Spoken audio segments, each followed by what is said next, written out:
Well, I want to start with some good news, and that is that President Obama has used a small slice of his political capital obtained with the end, with bringing justice to Osama bin Laden. He's used a very small slice of that to announce this morning that he's sending all 3 trade agreements to the Congress for ratification.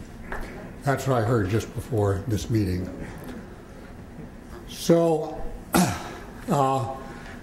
you know, maybe that's hyper-globalization, but if so, let's have more of it. Now, there will be a certain dissonance in the remarks that I'm about to give between the PowerPoint presentation that Dani expertly put forward and what I'm going to say. And if I were commenting on the PowerPoint, it would probably be rather boring because I would agree with about 80% of it or 90% of it.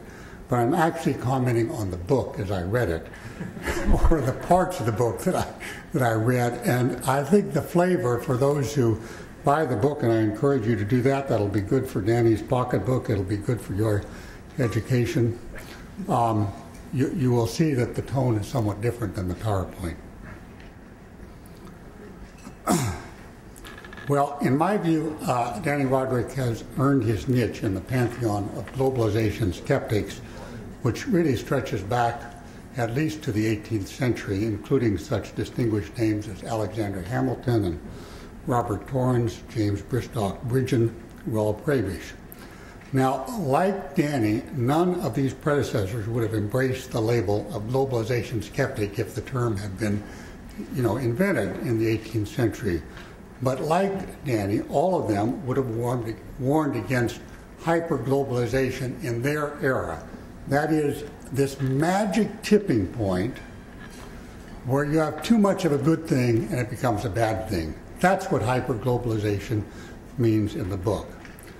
Compared with contemporary keepers of the anti-globalization flame, and I'll single out Lori Wallach and Pat Choate, but there are others, Rodrik is certainly lower-keyed and nuanced.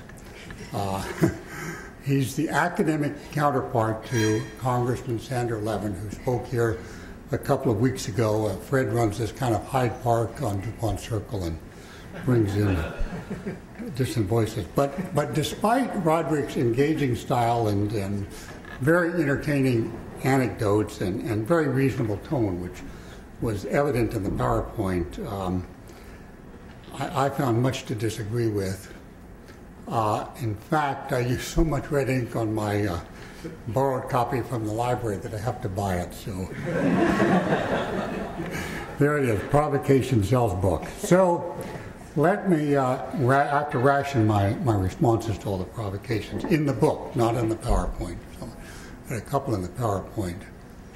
Let me just single out one. The agreement on subsidies and countervailing measures has all the policy space that you want. Look what we did for GM.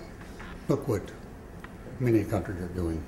Regrettably, I would say, but I don't think it confines in any, it's not a straitjacket. Well, let me start with a footnote buried in chapter 3, where Rodrik cites a study that as its own lowball estimate, because it has a higher estimate in the study, suggests that complete world free trade would increase U.S. gross domestic product by only 0.1% a year. Now, 0.1% is about what the Harvard and Yale endowments lost in the Great Crisis. That was a loss for the Ivy League, but it's nothing. And I regard estimates of this trivial magnitude as just ridiculous. And by our calculations, which we've laid out, I know that they haven't persuaded Rodrik, but his certainly have not persuaded me. Globalization since 1950 is responsible for about 10% of current U.S. gross domestic product, and free trade worldwide, that's worldwide, not just in the U.S., would deliver another 5% conservatively. And that does not take into account, I think, the enormous possibilities with open services markets, which are in fact the functional substitute for what he is calling for widespread temporary liberalization of labor. But it's not only that Rodrik believes that future globalization would have very little payoff, it's that he sees lots of pain. So he has a worldview where future globalization, hyper-globalization, not only divorced from gain, but it would deliver this troubling doses of pain. And so it's a pain proposition, pain in advanced countries, pain in developing countries. Now I'm speaking about the book, not the PowerPoint. The sources of pain differ, but both groups would suffer from further marches towards globalization. In the advanced countries, the pain is delivered by the forces of what used to be called the pauper labor argument. Now, Rodrik doesn't subscribe to the crude version which elected Joseph Chamberlain as prime minister more than a century ago, where he said, you know, we have free trade with India, all the British workers will become like Indian coolies. But he instead has a more refined version which kind of mixes Stolper-Samuelson with the decoupling between wages and productivity, which we've seen in the last, say, 20, 25 years. And in his story, free trade, or more of it, would not only erode median wages, it would undermine worker rights, health standards, and much else, because it would pit American workers against Chinese workers and Indian workers and whomever. Now, the pauper labor argument was never completely false, but the proponents grow this small acorn into a giant oak tree. And, you know, Robert Lawrence will soon publish an Institute book that I think will put the acorn in proper perspective. There's another example of Fred in his Hyde Park, DuPont Circle. And so we not only deal with, you know, debates within Washington, but we have debates between Harvard professors, which is, you know, a good thing. Now, if the pauper labor argument really explained the broad contours of income distribution and social standards, you have to ask yourself, why is per capita income in Mississippi in Massachusetts 1.7 times the per capita income in Mississippi? Nearly twice. And why is Denmark almost 3 times Portugal? And why is Hong Kong 8 times neighboring Guangzhou? Casual observation tells us that Bill Gates and other information technology titans have destroyed far more low-skilled and medium-skilled jobs than all the U.S. trade with China. And IT and mass media have done far more to tilt the distribution of income to the upper 0.1%, which is what fixates many people, than all the globalization of the past 2 decades. And I refer you to Lawrence's last book on blue-collar blues to go into this. But just think of the sports people. I mean, on TV now, the superstars in various fields who earn massive incomes, and it's not. You could say it's associated with globalization, but it's really the IT and the mass media which are the big drivers. And further, casual observation tells us that the political fight here in Washington over the social safety net and Medicare and Social Security and other parts has really everything to do with our fiscal deficits and practically nothing to do with globalization. We're not being pressured by globalization to cut back on Medicare. So let me turn to the developing countries.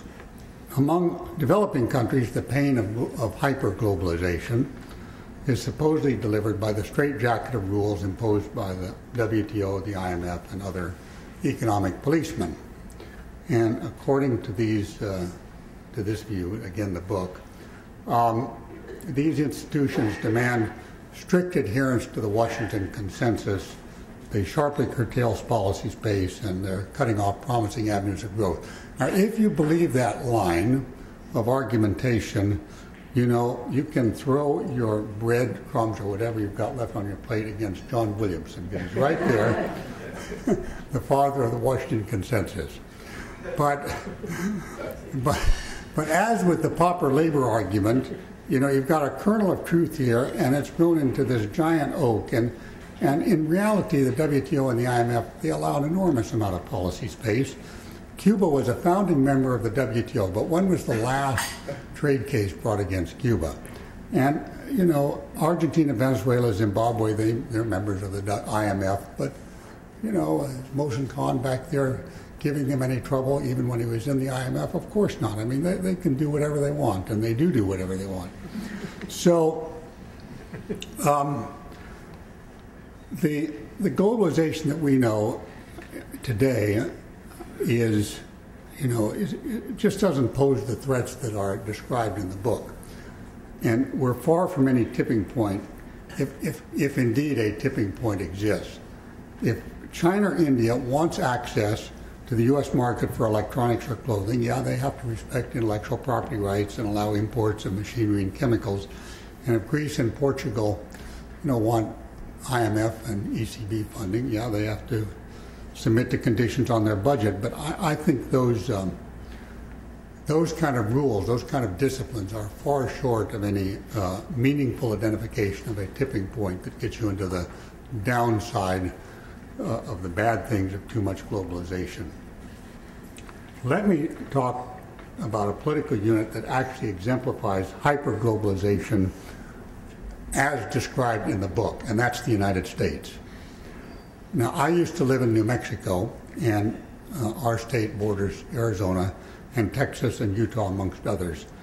And within this small, relatively small geographic cluster, the variation in state policies is really enormous. I mean, taxes, subsidies, abortion, zoning, education, you name it. And between Nevada and New York, you know, the differences are even greater. So hyperglobalization, as we can actually see it today in practice in our country, it allows enormous policy space for sub-federal units. But out of the descriptions that are given of the international economy, Dani Rodrik has constructed a trilemma, and what I would say of trilemma is that our profession has a bad case of Triffin envy. It's kind of how splendid to declare. You know, anybody probably in this room would like to declare, you know, I've spotted contributions between desirable objectives that my dim-witted colleagues have missed, and not only have I spotted them, I've resolved them. So, eureka. I would say in this case, eureka is premature. I don't think there's a deep contradiction between democracy as we know it in advanced countries, a progressive globalization beyond what we have now, and has already fostered enormous prosperity, and the power of countries to run their own affairs. So let me cite just 3 examples on this, where globalization fostered democracy, and there's really no material loss of national sovereignty. First, you have the expansion of the European Union to 27 members, many of whom were not democratic, and I don't know, I mean, the powers that they lost by joining the Union were certainly not worth having for the most part. Secondly, the democratic revolution that has swept South America together with the globalization, which is all part and parcel of the 1990s and in the 1980s. And third, the truly impressive transformation of Mexico from a one-party closed economy. It was more closed than the Eastern European countries in 1975 to an open democracy fostered by NAFTA. So let me stop this tirade. As I read the globalization paradox, and everybody here wants to do it, do exactly what I did. Look in the index for names. That's what we all do. And with some relief, in this case, I didn't find my own name or Jeff Schott's. Because I don't think anything nice would have been said about them. But I did find Simon Johnson described as a Latter-day St. Paul, a sinner who saw the light, you know, on capital flows.